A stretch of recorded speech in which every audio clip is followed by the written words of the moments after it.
오늘 저희들이 성탄절을 맞았는데요. 예전처럼 그렇게 막 이렇게 분잡하고 그러진 않죠. 예전에는 제 어릴 때만 해도 그런 기억이 나요. 성탄절 12월 초만 되면 벌써 막 그냥 시내가 막 들떠가지고 막 그냥 막 요란하고 그랬었는데 지금은 그렇지가 않죠. 아마 그때는 아마 그런 의미도 있었을 거예요. 왜냐하면 그때는 통행금지가 있어가지고 그 성탄절하고 신정 때만 통행금지가 없는 날이에요.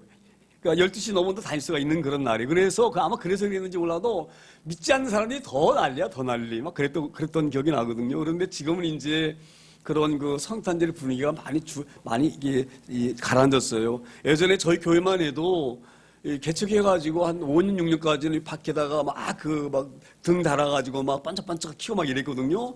근데 이제 저희 교회뿐만 아니라 이 교회가 이렇게 성탄 추리를 여러 행사를 별로 못 봅니다. 큰 교회가 아니면은 웬만한 교회는 성탄 추리를 밖에 하지 않는 그 정도가 돼 있어요. 그래서 이거 보면서 성탄의 의미가 많이 식어가고 있구나. 그런 거 보면서 목회자 입장으로는 좀 안타깝다 이런 마음이 듭니다. 그런데 이 성탄이라는 것이 우리가 얼마나 귀한지 모릅니다. 이 성탄을 통하여서 하나님이 어떻게 역사를 운행하시고 또 하나님께서 메시아 때 보내신 것이 얼마나 귀한 인지를 이 성탄을 통하여서 다시 한번 알아지고 깨달아지는 그런 복된 시간 되어지기를 소망합니다.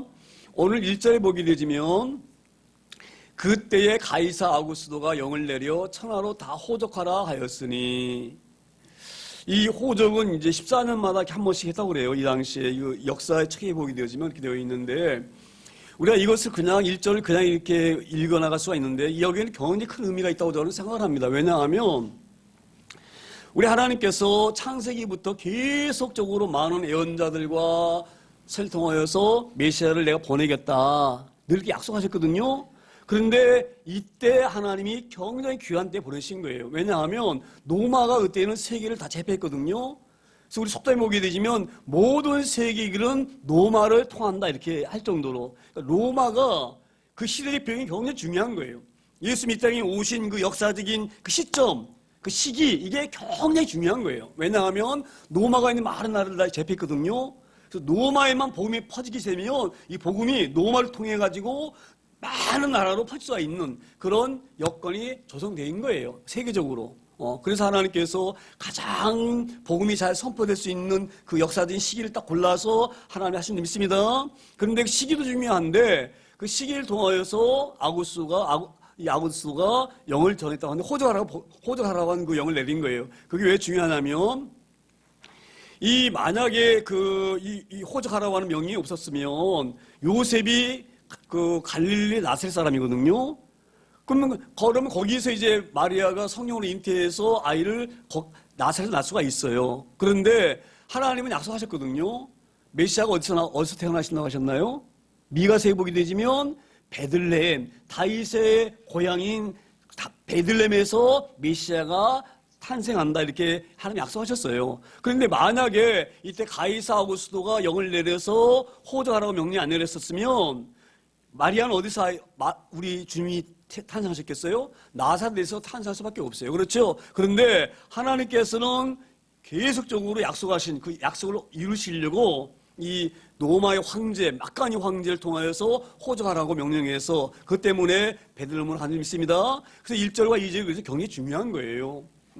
이 시대적인 배경도 중요하고 또 시대의 배경도 중요한데다가 이 영을 내리지 않았다고 하면 하나님께서 메시아 보내겠다고 하는 그 베들레헴에서 태어나겠다고 하는 미가서 선통하여서 말씀하신 그게 이루어지지 않았을 터인데 이렇게 호를 내는 영혼 때문에 그런 놀라운 기적이라는 점 있습니다. 그래서 우리 모든 성령 이걸 통해서 우리 뭐를 깨달아야 되느냐?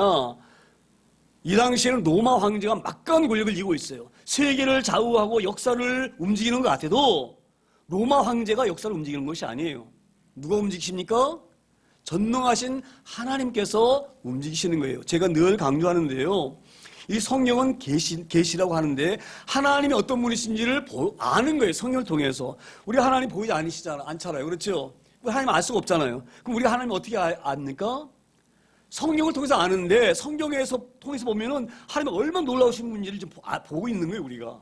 하나님 얼마나 놀라우신 분이시면 메시아를 이때 로마가 많은 나라를 정복하게 한 그 시점에 거기다가 이 아고스를 통하여서 호적하러 가라 이렇게 명령이 내려가지고 이런 놀라운 일이 일어날까?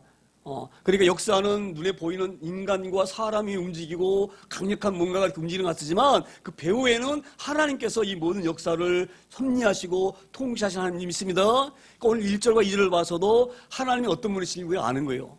모든 이 역사를 움직이시는 분이 하나님이시구나. 이거를 우리에게 알게 하는 귀한 본문인 줄 믿습니다. 그리고 이제 3절에 이렇게 말씀이 되어 있어요. 3절에.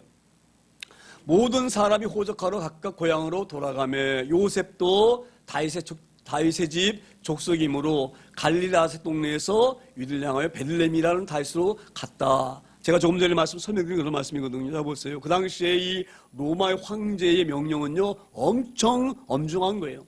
로마 황제가 한번 명령을 내리면 모든 사람들이 움직일 수 있는.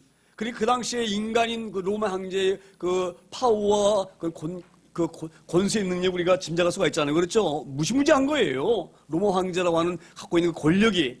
그래서 이 모든 사람이 호적하러 갔다 이렇게 말합니다. 한 사람도 로마 황제의 명에 거역할 수 없는 거예요.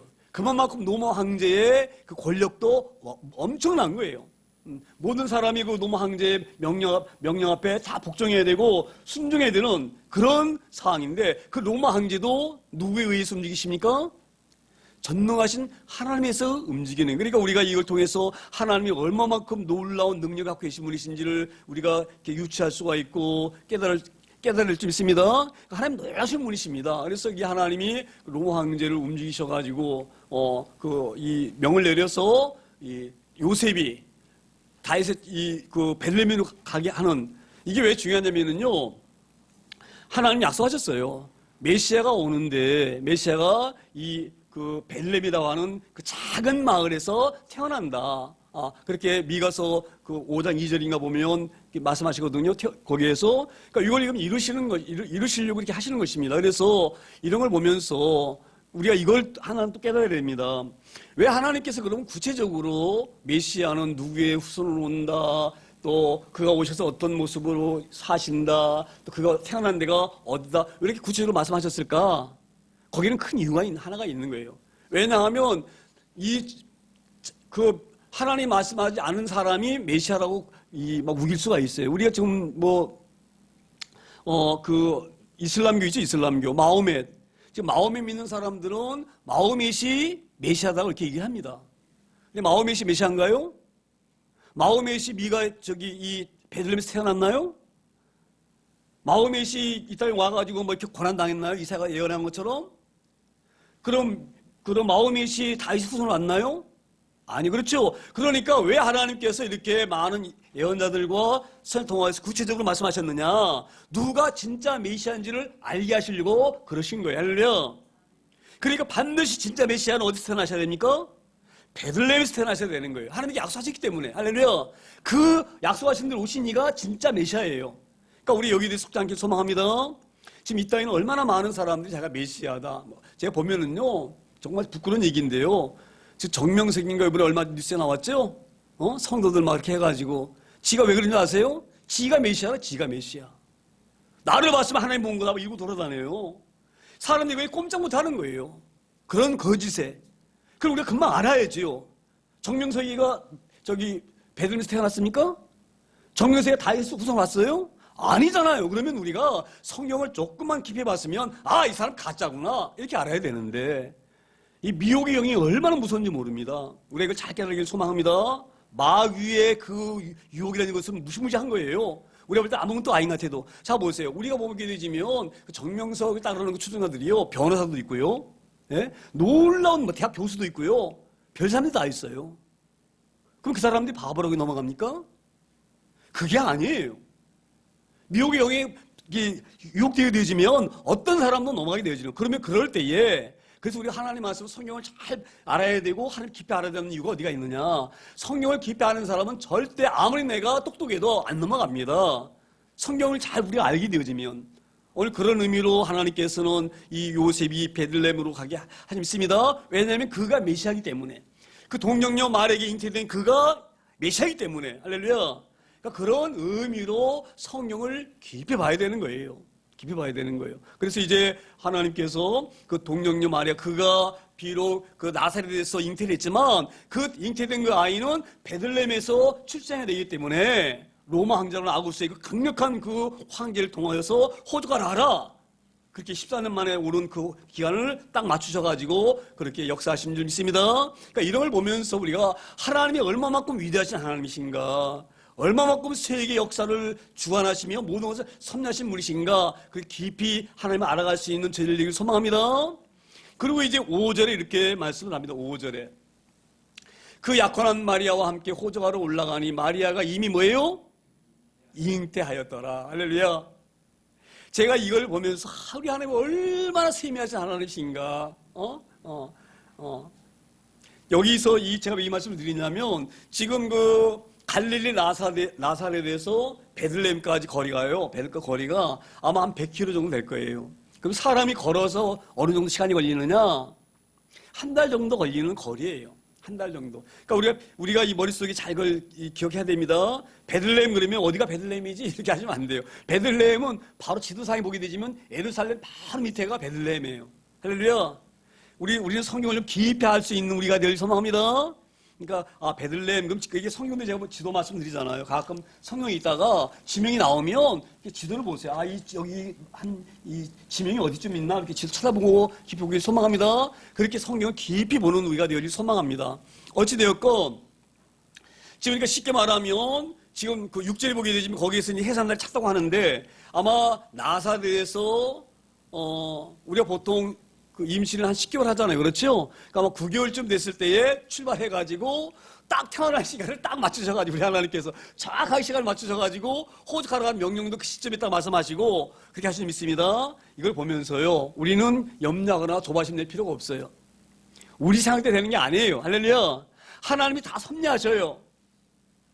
우리가 그렇게 믿기 소망합니다. 그러니까 우리가 하나님 기도했을 때 이게 응답이 안 된다 그럴 때 낙심할 게 없어요. 그 우리 생각과 하는 생각은 달라요. 할렐루야. 우리 이때가 좋은 것 같지만 하나님이 더 잘하시는 분이셔요. 무슨 말씀인지 이해가 되잖아요. 그러니까 우리가 다소 기도 응답이 늦어져도 하나님께서 내가 생각하는 것보다 더 좋은 때가 있기 때문에 아직 응답하지 않으신가 보다 이렇게 하면서 우리가 조바심내지 않길 소망합니다. 그리고 전능하신 하나님을 의지하길 소망합니다. 하나님 꽉 붙들길 소망합니다. 그렇게 되면 우리가 조바심 낼 필요가 없고요. 좌절하거나 낙심할 필요가 없어요. 우리 하나님은 최면하신 분이셔요.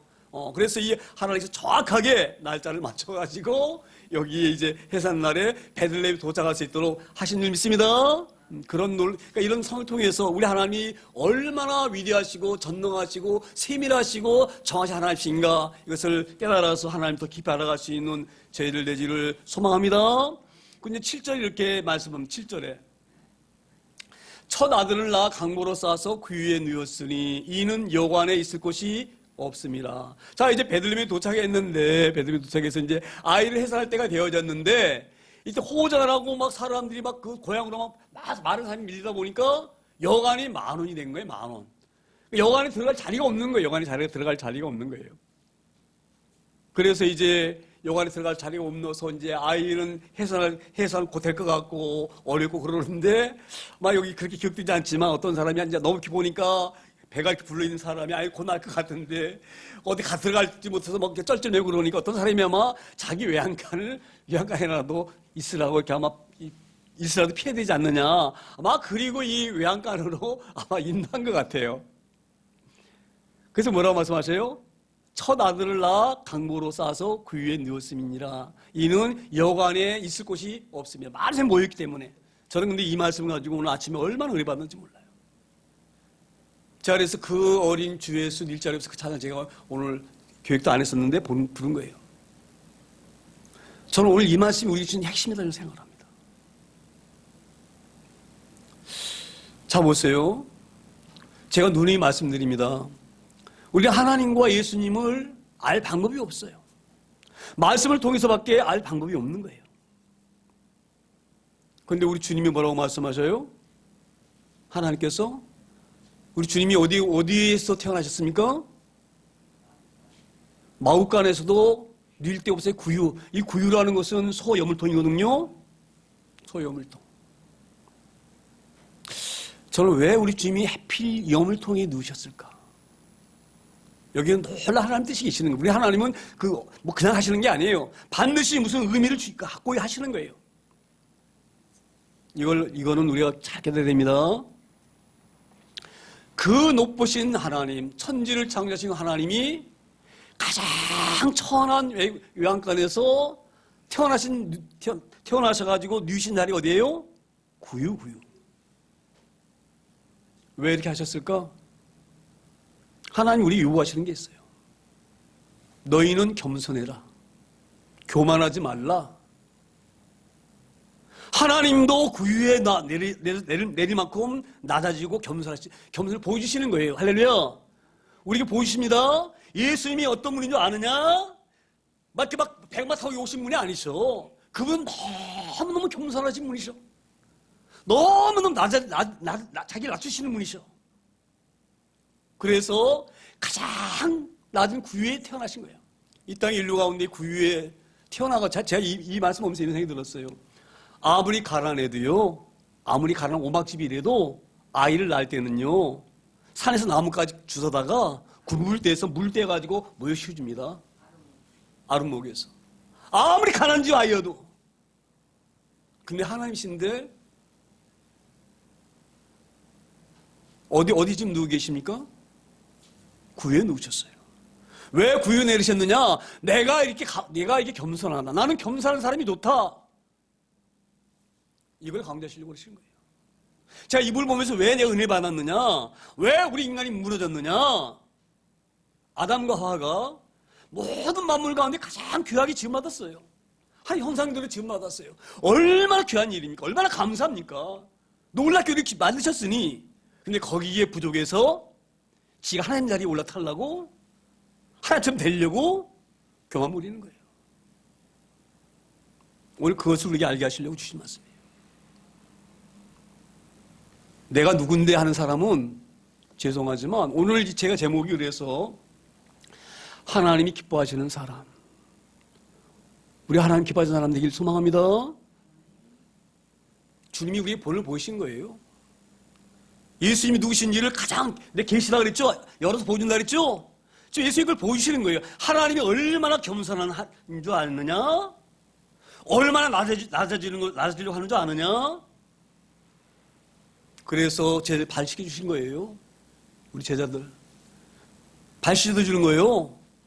그건 종 중에서도 가장 핫바른 종, 가장 천한 종이 발 씻어주는 거예요. 손님들 오면. 우리 주님이 제가 발 씻기신 이유가 와 있어요. 너희는 겸손해라. 너희 교만해가지고 망했잖냐? 아담 하와 왜 망했습니까? 교만해서 망가진 거예요. 얼마나 감사합니까? 만물 중에 가장 귀하게 지음받은 존재인데 그게 부족해가지고 하나님 자리에 올라타려고 반역하고. 우리 겸손하기를 소망합니다. 저는 이걸 보면서 제가 오늘 아침에 차를 타고 오는데 입맛이 갑자기 막 생각이 나는 거예요. 얼마나 마음이 뜨거운지. 이래서 오늘 이 본문을 택하게 하셨구나. 우리 주님이 우리에게 보이셨어요. 그 예루살렘으로 입성하시면서 내가 만왕의 왕으로 이 땅에 오셨는데 왕이 예루살렘 성으로 왕으로 입성하시는데 어린 나귀를 타고 입성하셨어요. 하나님 말씀하셨어요. 너희가 오는 그 메시아는 얼마나 겸손한 줄 아느냐? 스가를 통하여서 예언하셨어요. 근데 우리가 그 말씀을 들을 때는 얼마만큼 겸손한지 몰랐어요. 근데 예수님이 오셔가지고 보이신 거예요. 내가 얼마만큼 겸손한지 보이신 거예요. 어디로? 구유에 오시면서. 우리 말씀을 잘 명심하게 소망합니다. 우리는 아담의 피를 물려받았기 때문에 나도 모르게 이 교만과 오만이 들글대요. 우리 마음속에.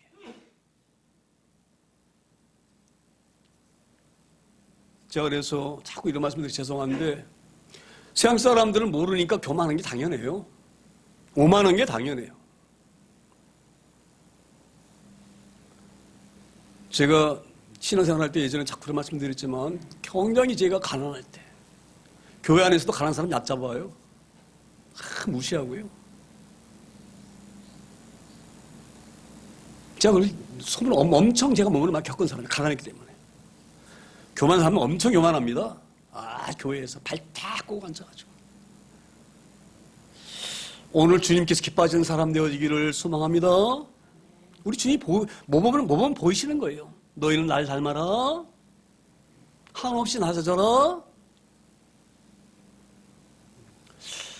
그리고 8절 이렇게 말씀이 이어갑니다. 그 지역의 목자들이 8절 그냥 8절 그 지역의 목자들이 밤에 밖에서 자기 양떼를 지키더니 그래서 제가 이 7절과 8절이 잘 이렇게 매치가 되어진다 이런 마음이 들어요. 매치가 되어진다.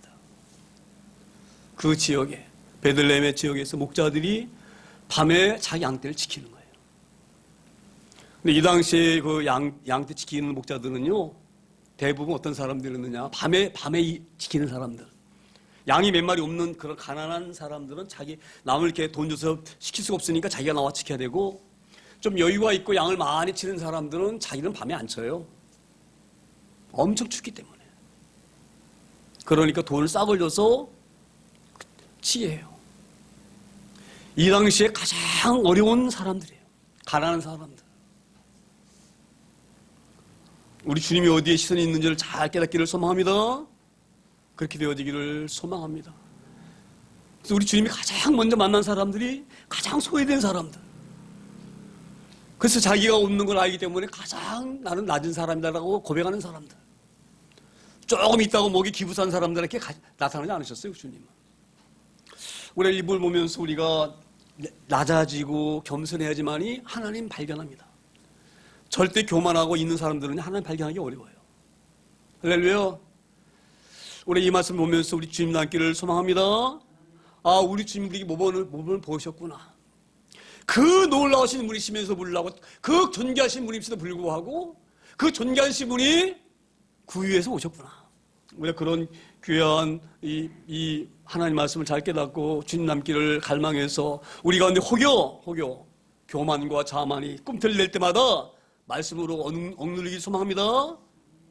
그 사람들이 잘해야 돼요. 그래서 내가 막 가르치려고 그러면 안 되는 거예요. 함부로 참는 거예요. 가만히 기다리는 거예요.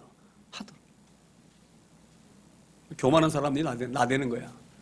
지금 우리나라에 잘 나대는 사람 하나가 있는데 아주 교만해가지고.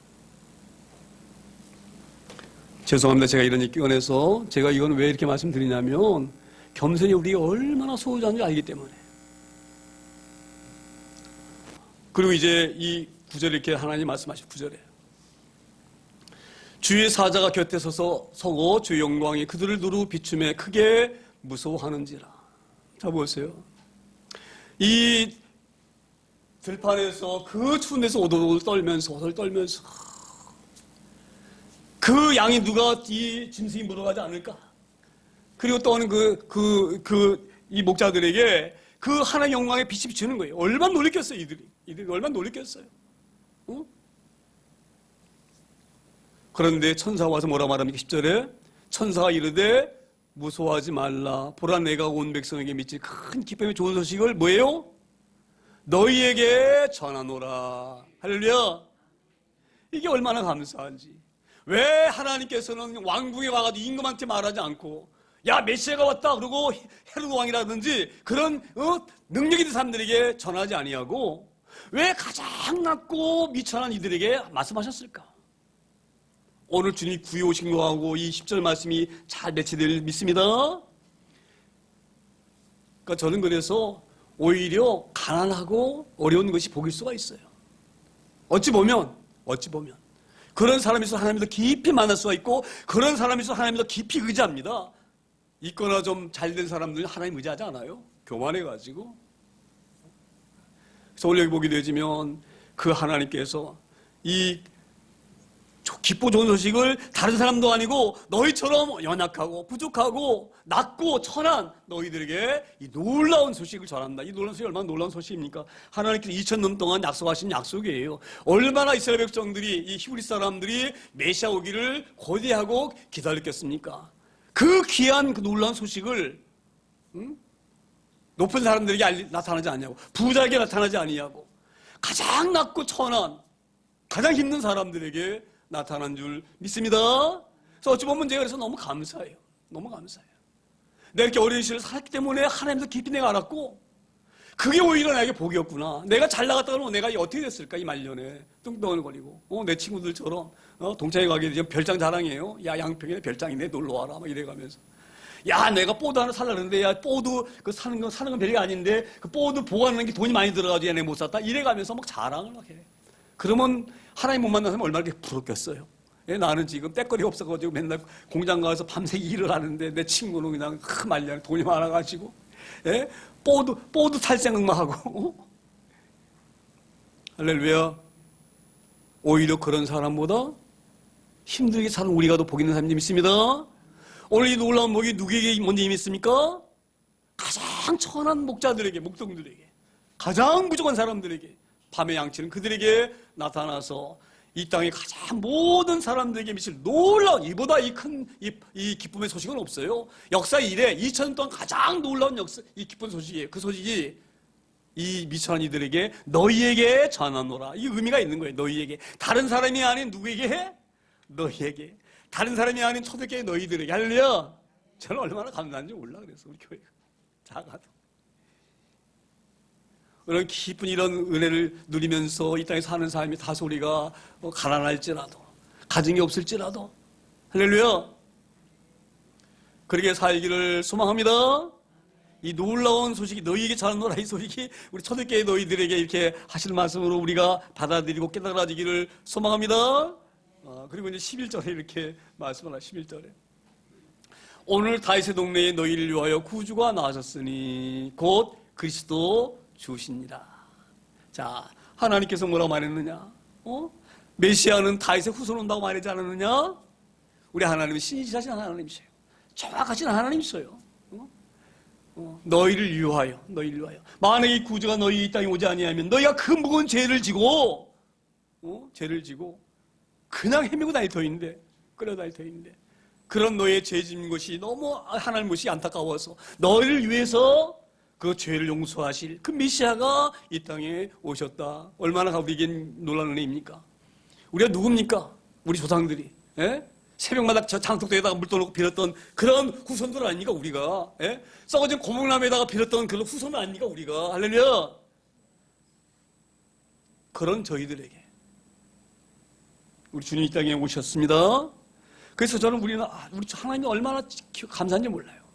이 우상이 드글드글대고 옛날부터 우상 섬기고 그런 나라에게 200년 전에 선교사를 보내셔가지고 그 선교사들의 피 흘리심으로 말미암아 이 놀라운 복음이 이제 전해지고 이 복음을 가지고 우리가 다시 세계로 나가서 복음을 다시 뿌리는 선교사들을 이 세계에서 두 번째로 많이 보내는 이런 나라로 세우신 우리 하나님을 오늘도 찬양하며 감사하기를 소망합니다. 12절 이렇게 말씀을 다시 해갑니다. 너희가 가서 강보에 쌓여 그 위에 누인 아기를 보리니 이것이 너희에게 뭐예요?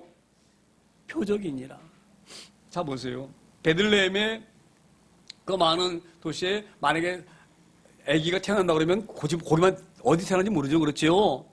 그리고 태어난 집이 또 여러 집일 수가 있어요. 그런데 이 목동들에게 말하는 거예요. 야, 니들 아기가 태어나서 그 위에 누워 있는 거 봤냐? 못 봤지? 이게 표적이야. 그러니까 이 구유에 있는 아기를 보게 되지면 그가 누구예요?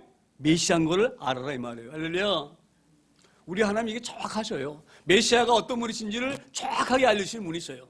그러니까 우리 이 시대에 우리가 이달이 넘어가는 사람들 보게 되지만 기도 많이 하기 소망합니다. 하나님, 저들에게도 깨닫는 은혜를 주시고 말씀을 깊이 할 수 있는 은혜를 주셔서 저런 이단에 넘어가서 영혼을 망가뜨리는 그런 사람 되지 않도록 하나님 은혜를 베풀어 주시옵소서. 그렇게 기도하기 소망합니다. 우리 민족의 신앙심이 너무 특출하다 보니까 이단들도 얼마나 센지 몰라요. 이단들도 신천지 보세요. 신천지. 신천지가 지금 정치권도 지금 자꾸 막 흔는데요. 숫자가 뭐 20만? 예? 10만 표가 얼마나 많은 줄 아세요? 우리 대통령이 몇만 표 차로 떨어졌잖아요. 0.7% 차이로 큰 차이 떨어졌잖아요. 근데 10만 표가 어느 정도 큰 힘인지 아세요? 그러니까 지들이 그냥 막 과시하는 거야. 정부도. 우리한테 밑보이면 안 돼. 이러고. 깨어있기를 소망합니다. 정말 깨어있기를 소망합니다. 그래서 오늘 이 하나님 천사들이 이렇게 말합니다. 너희가 이 메시아가 이 구유에 누워있으니 구유에 누인 아기를 보게 되지면 구유에 누인 그 아기가 메시아인 줄 알아라. 너희들 아기 태어나서 구유에 태어난 아기 봤냐? 못 봤지? 근데 메시아는 구유로 오셨어. 이렇게 보여주실 표준이 있습니다. 그러니까 우리가 늘 명심하기를 소망합니다. 하나님 말씀을 깊이 알아서 어떤 그런 이단에 흔들린다거나 또 어떤 것에 우리 믿음이 흔들린다거나 이러지 않기를 소망합니다. 소망합니다. 그 13절에 다시 이렇게 말씀을 이어갑니다. 13절에 허련히 수많은 천군이 그 천사와 함께 하나님을 찬송하여 이르되 지극히 높은 곳에서는 하나님께 영광이요 땅에서는 하나님이 기뻐하신 사람들 중에 평안하다 하니라. 할렐루야. 그래서 제가 오늘 요점은 우리는 하나님이 기뻐하시는 사람들 안에 들어가기를 소망합니다. 할렐루야. 우리 하나님, 저는 그래서 오늘 이 말씀을 통해서 우리 그러면 구체적으로 그래 막연하게 하나님이 그냥 기뻐하신 사람 이렇게 막연하게 얘기할 것이 아니라 하나님이 기뻐하신 사람은 그러면 어떤 사람일까? 오늘 말씀 가운데 나타난 거예요. 우리 하나님이 가장 기뻐하는 사람 누구예요? 예? 예? 기뻐하는 사람. 하나님이 가장 기뻐하는 사람. 낮고 겸손한 사람. 할렐루야. 그렇게 되지 소망합니다. 근데 제가 말씀드리잖아요. 우리는 원래 아담의 후손이기 때문에 아담을 많이 닮아가지고 툭 하면 그게 나올 수가 있어요. 그런데 그럴 때마다 우리 이제 아담의 그 옛사람이 아니죠? 예? 예수님 닮은 새 사람이잖아, 우리는요. 그래서 옛사람과 새사람은 다릅니다. 옛사람은 아담의 피를 물려받는 사람이 옛사람이고 새사람은 뭐예요? 죽었다가 다시 살아나신 예수님이 피를 이어받은 사람이 거듭난 사람이고 사람들 믿습니다. 오늘 그래서 오늘 그렇게 말씀하시는 거예요. 지극히 높은 곳에서는 하나님께 영광이요. 자 보세요. 네? 하나님께서는요. 그래서 우리 주님 뭐라고 말씀하셔요? 너희가 높아지고 싶으면 낮아지고 그렇게 말씀하시죠? 저는 오늘 이 말씀 보면서 하나님의 영광이 왜 영광이냐? 하나님이 막 놀라운 보호자가 그분 영광이 아니에요. 할렐루야. 인간이 할 수 없는 일을 하나님은 하신 거예요. 그게 영광. 할 수 없는 일을 하는 것이 영광이에요. 할렐루야. 어떻게 하나님이 구유에서 태어나십니까? 어떻게 비천한 사람 속에서 나오십니까? 어떻게 나오셔서 사람한테 매를 맞고 침뱉음만 당하십니까? 이건 있을 수 없는 일이에요. 우리 주님도 그렇게 하셨어요. 우리 때에 살면서 다소 누가 우리를 힘들게 할지라도 잘 견디기를 소망합니다. 견디기를 소망합니다. 뿐만 아니라 낮아지기를 소망합니다. 남을 잘 섬기기를 소망합니다. 남을 남보다 낫기를 소망합니다. 그런 사람만 이 땅에서 평화를 누리는 거예요. 오늘 신 성탄절의 의미를 온전히 누리는 줄 믿습니다. 오늘 이 말씀을 통해서 우리가 잘 깨달아서 우리 주님께서 이 땅에 오신 것이 우리에게 얼마나 큰 은혜인가, 얼마나 놀라운 축복인가. 주님 이 땅에 오지 않으셨다면, 그 정말 낮은 이 땅에 오지 않으셨다고 하면 우리 여전히 우리 조상들의 그 피를 이어받아가지고 장독대에다가 빌고, 그렇죠? 썩어 빠진 고목나무에다 빌고, 그리고 우리가 이 죄를 잔뜩 짊어지고 허벅허벅거리면서 살아야 될 존재였는데, 이 땅에 주님이 오셨기 때문에 우리 죄짐의 무거운 짐을 들어주시고 대신 내 짐을 져주시고 우리 살리셔서 우리 이렇게 죄 가운데 해방시켜 주시고 이 땅에 살면서 이 땅에 이런 어려움에 우리가 억눌리지 아니하고 평화롭게 살아갈 수 있게 하신 주님을 기억하면서 오늘도 성탄절을 찬양하면서 감사하기를 소망합니다. 우리가 잠시 통성으로 기도하기를 소망합니다. 사랑하는 하나님 아버지, 이 땅에 주님 모르신 것이 얼마나 감사한지요. 그 감사를 우리가 잘 깨닫기를 소망합니다. 우리 주님이 구유에 누이셨던 것처럼 우리도 주님 닮아서 낮아지고 겸손해지고 그래서 하나님 기뻐하시는 사람으로 잘 우리가 표현할 수 있도록 저희를 붙잡아 주시고 저희를 온전하게 인도하여 주시옵소서. 그런 귀한 기도 하시기를 소망합니다. 합심으로 기도합니다.